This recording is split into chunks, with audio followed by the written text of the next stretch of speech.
since we're using the Dogen, the Zen Master Dogen scripture, we might as well know something about his history too.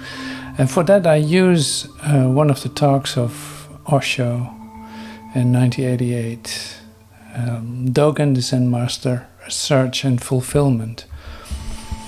Now, I read basically only the parts that are about Dogen himself. Before I enter into the sutras, Osho says, it will be good for you to know something about Dogen. That background will help you to understand his very condensed sutras. Apparently, they look contradictory. Without the background of Dogen's life pattern, they are like trees without roots. They cannot bring flowers. So first I will talk about Dogen's life structure. Dogen was born into an aristocratic family in Kyoto 800 years ago. His father was a high-ranking government minister, and he himself was an uniquely intelligent child. It is said that he began to read Chinese poetry at the age of 4. Another Mozart. Chinese is perhaps the most difficult language in the world because it has no alphabet. It is a pictorial, and to read it means years of hard work to memorize those symbols. To the born Chinese it is not so difficult because from the very birth it becomes ingrained into his mind. But anybody who is studying Chinese from the outside world, I've been told by friends that it takes 10 years at least if one works strenuously, 30 years if one works the way any ordinary student will work. Now at the age of 4, to understand Chinese, and not only Chinese but Chinese poetry, that makes it even more difficult. Because to understand the prose of any language is simple, but the poetry has wings. It flies to faraway places. Prose is very marketplace, very earthly. It creeps on the earth. Poetry flies. What prose cannot say, poetry can manage to indicate. Prose is connected with your mind, and poetry is more connected with your heart. It is more like love than like logic. So at the age of 4, Dogen's understanding of Chinese poetry immediately showed that he was not going to be an ordinary human being. From that very age, his behavior was not that of a mediocre child. He behaved like a Buddha, so serene, so graceful, not interested in toys. All children are interested in toys, teddy bears, but who cares about poetry?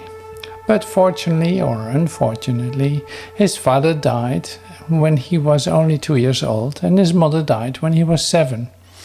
Dogen used to say later on to his disciples, when he became a fully fledged master in his own right, that everybody's thought it was a misfortune. What will happen to this beautiful, intelligent child? But in his deepest heart he felt it was an opportunity. Now there was no barrier. Modern psychologists perhaps will understand it. You may be grown up, 50, 60, 70. Your father and your mother may be dead. Still they dominate you in a very psychological way. If you silently listen to the voices within you, can work out that this voice comes from my father, or from my mother, or from my uncle, or from my teacher, or from my priest. Dogen used to say, it was a great opportunity that both the people who could have distracted me, who loved me and I loved them, and that was the danger. They died at the right time. I am infinitely grateful to them just because they died at the right time without destroying me.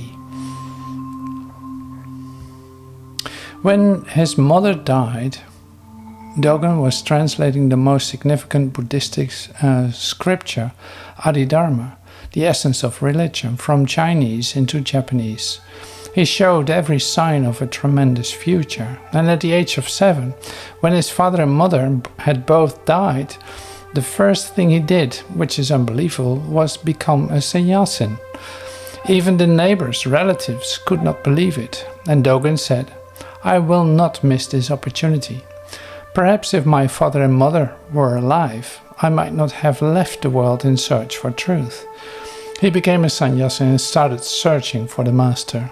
At the age of 13, Dogen was formally initiated. It was not easy to be initiated. One had to prove one's capability, potentiality, and possibility.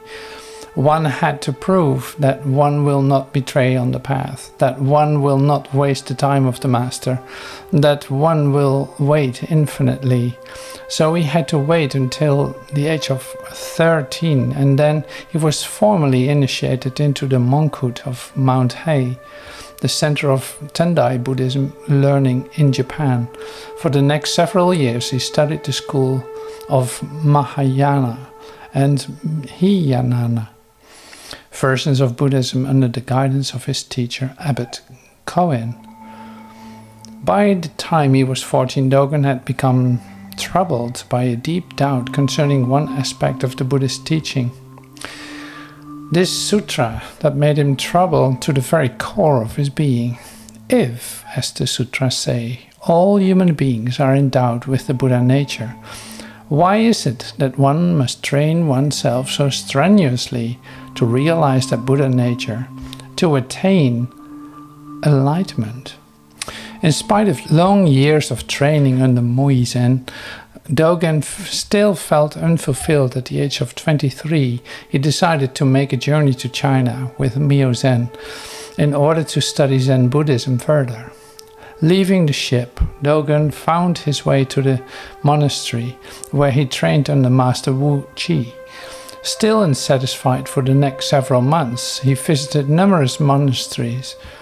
Just as he was about to give up his search and return back to Japan, he happened to hear that the former abbot of the monastery had died, and that his successor, Yu Qing, was said to be one of China's finest Zen master.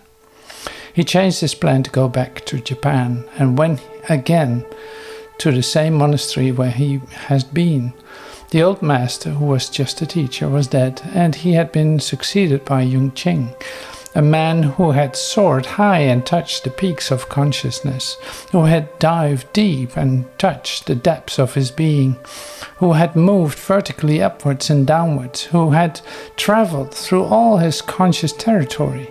This man, Yu Qing, proved to be a man who answered doubts, settled them, because Dogen was still carrying the same question, that if Buddhahood is your nature, why is any discipline needed?